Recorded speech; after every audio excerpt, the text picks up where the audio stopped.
Hello दोस्तों, नमस्कार। मेरा नाम है अमन सिंह और आज मैं इस वीडियो में आपसे बात करने वाला हूँ पीओपी के बारे में। तो वैसे ये वीडियो तो खैर बाद में आनी चाहिए थी, जो स्टेप वाली वीडियोस हैं, लेकिन किसी ने इस वीडियो में कमेंट किया था जिसका थंबनेल ये है। ये वीडियो आप पहले वीडियो में बना चुका हूँ जिसमें मैंने बताया था कि प्लास्टर अगर आप पीओपी दीवार के ऊपर करा रहे हैं या फिर प्लास्टर के ऊपर करा रहे हैं तो आपका प्लास्टर किस तरीके से करवाना चाहिए आपको, कि जिससे उसकी स्ट्रेंथ अच्छी रहे, पकड़ अच्छी रहे उस पीओपी की और प्लास्टर की। तो इस वीडियो में किसी ने कमेंट किया था कि अगर हम सीधे डायरेक्ट ईंट की दीवार के ऊपर प्लास्टर करा सकते हैं कि नहीं। प्लास्टर मीन्स मतलब पीओपी का प्लास्टर, ना कि वो सीमेंट प्लास्टर। मतलब बिना सीमेंट प्लास्टर के सीधे डायरेक्ट पीओपी का प्लास्टर कराना हो तो क्या हम करा सकते हैं? ये सही होगा या गलत होगा? क्या करना चाहिए इसके लिए? तो ये क्वेश्चन उनका था। तो चलिए मैं इस चीज़ के बारे में आज आपसे डिस्कस करने वाला हूँ कि सबसे पहले आते हैं। देखो, ये चीज़ करवा सकते हैं, बिल्कुल बेझिझक आप करा सकते हैं, लेकिन मैं ये कहूँगा घर में मत कराइएगा। आप ऐसी जगह कराइए जहाँ पे आपको लगता है कि यहाँ मुझे 4 साल रहना है, 5 साल रहना है, 6 साल रहना है, वहाँ कराइए। लेकिन आपको लगता है कि ये जो चीज़ मैं बना रहा हूँ, अपना ऑफिस है या फिर घर भी है, कुछ भी एनीथिंग, यहाँ पे मुझे लाइफ टाइम गुजारना पड़े या फिर शायद 10 12 12 15 साल 20 साल गुजारना पड़े, तो ऐसी जगह पे ऐसा काम मत कराना। और कराना है तो वो आप अपने रिस्क पे कराइए, क्योंकि देखो इस चीज़ में मुझे बोलना ज़्यादा सही नहीं रहेगा। किस लिए? कि भाई सबकी अलग अलग राय होती है। किसी के पास पैसे कम होता है, किसी के पास पैसा होने के बावजूद भी इस तरह काम कराते हैं।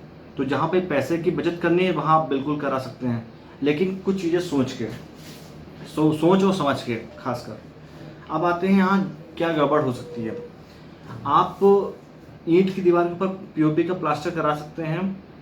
मजबूती मजबूती उसकी बहुत अच्छी होगी, क्योंकि भाई ईंट रफ होती है।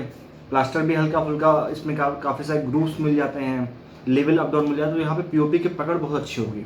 अगर नॉर्मल प्लास्टर के ऊपर, अगर जैसे ये प्लास्टर आप दिख रहे हैं सीमेंट प्लास्टर के ऊपर, यहाँ पे पीओपी कराएंगे तो यहाँ पे उतनी पकड़ अच्छी नहीं होगी जितनी स्ट्रेंथ वहाँ पे मिलेगी आपको ईंट की चिनाई के ऊपर।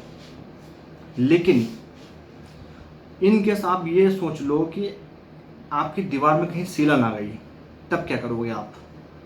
तो देखो इस केस में है कि अगर इस तरह की कहीं डैम्पनेस आ गई जिसमें कि प्लास्टर की भी ऐसी तैसे हो जाती है, सीमेंट प्लास्टर की, तो आपकी पीओपी का क्या हाल होगा?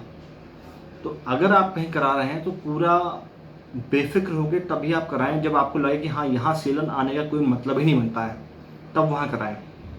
और वो भी अगर आपको लगता है कि हाँ मुझे यहाँ 2 3 साल 4 साल 5 साल रहना है, इससे ज़्यादा नहीं रहना है। जैसे कॉमर्शियल एरिया हो गया, मान लो कोई आपने शॉप ली, अब वहाँ पे चिनाई हुई है, वहाँ पे चिनाई में आप सीधे पीओपी प्लास्टर करा सकते हैं, अगर आपको लगता है यहाँ कोई सीलन का कोई मतलब नहीं बनता है। अगर सीलन का कोई मतलब नहीं है तो वहाँ पे आप बेफिक्र होकर कराइए, कोई दिक्कत नहीं है, लेकिन घरों में नहीं। जैसा कि यहाँ पे देखो आप क्या कर रहे हैं, यहाँ पे ईंट की चिनाई है, ईंट की चिनाई के ऊपर डायरेक्ट प्लास्टर हो रहा है, सीधे पीओपी का प्लास्टर हो रहा है, मतलब सीधे वो सीमेंट वाला प्लास्टर नहीं, सीधे पीओपी करी जा रही है। पीओपी से प्लास्टर हो जाएगा, इसी के ऊपर सीधे पेंट हो जाएगा, सब कुछ फिनिश हो जाएगा। इस तरीके के काम में यही दिक्कत है, अगर सीलन कहीं आ गई तो आपकी ऐसी तैसी हो जाएगी। अब देखिए, अब काफ़ी लोग यहाँ एक क्रॉस क्वेश्चन करेंगे, भाई सीलन अगर आ गई नॉर्मल प्लास्टर वाली दीवार पे भी, सीमेंट वाले प्लास्टर पे भी, तो उससे भी पीओपी खराब होगी। अब यहाँ आते मेन पॉइंट पे। देखो सिंपल सी एक चीज़ है कि यहाँ पे जो प्लास्टर है, सीमेंट वाला प्लास्टर जो आपको ये फोटो दिख रही है, ये एक तरह से प्रोटेक्शन का काम करता है। आपकी जो ईंट की दीवार होगी उसको भी प्रोटेक्ट करता है, और इसके ऊपर जो पीओपी लगेगी, वो पीओपी की जो मोटाई होगी, जो थिकनेस होगी, वो कम होगी। अगर आपका प्लास्टर बहुत बढ़िया है, सावल सूत में किया गया प्लास्टर है, बुंदा लगा के किया गया प्लास्टर है, तो आपके ऊपर जब इस प्लास्टर के ऊपर आप पीओपी करोगे तो मुश्किल से 4 mm 5 mm, बहुत हद हो गया तो 10 mm, इससे ज़्यादा मोटा नहीं होगा। हाँ बहुत ही टेढ़ी मेढ़ी दीवार है आपकी, बहुत ही रेंज में दीवार है आपकी, तो वहाँ हो गया मैक्सिमम 1 इंची मान लीजिए, और वो भी किसी एक कोने पे या फिर किसी इस कोने पे, ऐसा नहीं कि पूरी दीवार पे 1 इंची। तो यहाँ पे ये केस हो सकता है।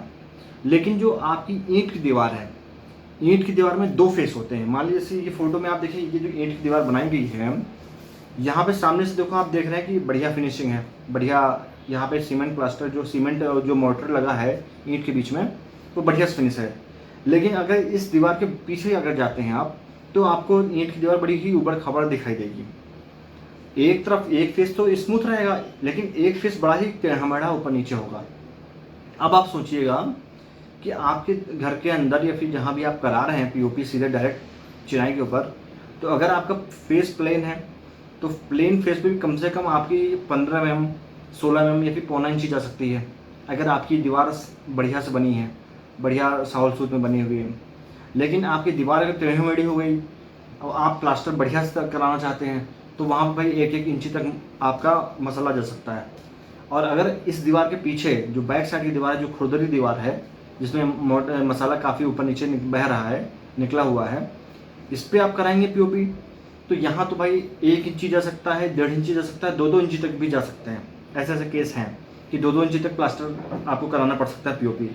तो यहाँ पे जो आपकी पीओपी की क्वांटिटी होगी वो एक दीवार जितना आपकी क्वांटिटी ले लेगी। मान लीजिए एक दीवार में आपके 10 कट्टे लगते हैं, 10 कट्टे वाला 10 बैग पीओपी लगती है, तो क्योंकि मोटाई ज़्यादा होगी तो सिंपल बात 10 बोरी आपकी लगी।